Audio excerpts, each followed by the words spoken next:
Magluto tayo ng merienda. Meron tayong mas na saging. Halo lang natin ang ating itlog.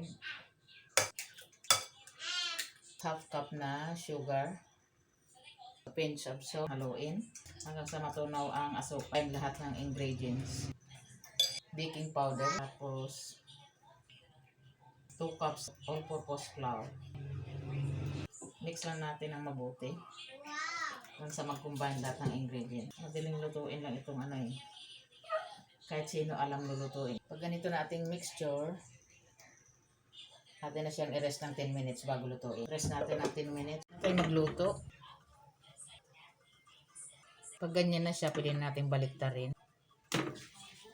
Luto na, atin ang hanguin. Ito natin pangalawang sala. Luto na ating merienda.